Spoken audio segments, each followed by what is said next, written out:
వజ్రం బై వాన్మయి మా previous brand name. దాన్ని షార్ట్ చేసామన్నమాట, రీబ్రాండ్ చేసాము వాన్మయి అని. And we specialize in all natural gem stones, ఇంకా న్యాచురల్ జెమ్ స్టోన్ జ్యువెలరీ. నేను జెమాలజిస్ట్, జిఐఏ ఇంకా జెమ్ఏ నుంచి జెమాలజీ చేశాను, జ్యువెలరీ డిజైనింగ్ చేశాను. And I also worked in a gem testing lab అనమాట. సో అన్ని పీసెస్, మీరు ఏ పీస్ చూసినా కూడా అన్ని న్యాచురల్ సర్టిఫైడ్ జెమ్ స్టోన్స్ తోటే ఉంటాయి. సో ఇంట్లో మా నాన్న హీజ్ ఎ జెమాలజిస్ట్. ఇంట్లో ఫుల్ జెమ్ స్టోన్స్ కనిపిస్తుండే. అవి చూసి ఇన్స్పైర్ అయ్యి జెమాలజీ చదువుకోవడం స్టార్ట్ చేశాను.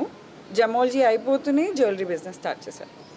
అండ్ తను each and every stone hand picked అన్నట్టు, ఫ్రమ్ స్క్రాచ్ తనే తీసుకొని తనే డిజైన్ చేసి. సో ఇట్స్ లైక్ తన డిజైన్ తనదే repeat కదన్నట్టు.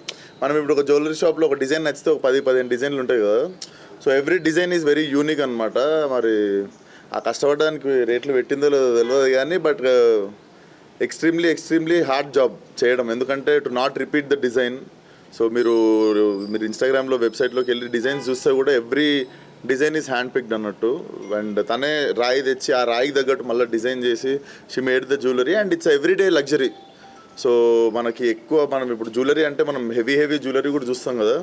But what her intention was to give everyday luxury jewellery to every one. Yeah, range చెప్పు, నీ రేంజ్ చెప్పు, ప్రైసింగ్ రేంజ్ చెప్పు. See natural gem stones sir ఎప్పుడు ప్రైజ్నే ఉంటాయి. ఎప్పుడైతే అవి natural gem stones any kind of enhancement లేదు అని అంటే మీరు భూమి మీద పెడితే ప్రైస్ ఇంక్రీజ్ అవుతుందా? న్యాచురల్ జెమ్ స్టోన్ వితౌట్ ఎన్హాన్స్మెంట్వి ఎప్పుడైతే ఇన్వెస్ట్ చేస్తామో ఆ ప్రైస్ కూడా మీకు అలా ఇంక్రీజ్ అవుతుంది. రేంజ్ అంటున్నారా? So I made everyday luxury. So 15K నుంచి 35 lakhs దాకా కూడా.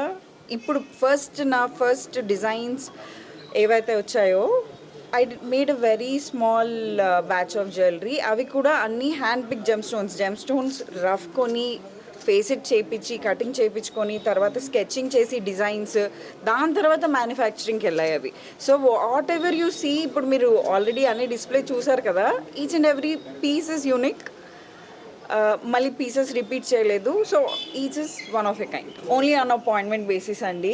ఎందుకంటే చాలా చిన్నగా ఎవరైతే న్యాచురల్ జెమ్ స్టోన్స్కి ఇంపార్టెన్స్ తెలుస్తుందో, సో అలా ప్లేస్ ఇది వచ్చేసి ఫిలిం నగర్ జూబ్లీ హిల్స్ అండి. ఎవ్రీడే లగ్జరీ మీరు ఎవ్రీడే వేసుకోవచ్చు. కాకపోతే natural gem stones everyday luxury. ఒక్క పీస్ వేసుకున్నా you will stand out, bold pieces. So ఇక్కడ వాన్మయి చెప్పినట్టు 15K నుంచి ఇక్కడ దాకా ఉంది, 35 lakhs వరకు ఉన్నాయి. సో మీరు నీ ఫేవరెట్ స్టోన్ ఏంది మామ? ఫేవరెట్ స్టోన్ చెప్పండి ఏదో అంటున్నారు. సార్ ఇప్పుడు మీరు జ్యువెలరీ ఇక్కడ కొనుక్కుంటే ఎవరికి ఇస్తారు గిఫ్ట్? నేను వాన్మయికే ఇస్తాను నేను. ఆయన యూరోప్. ఓకే.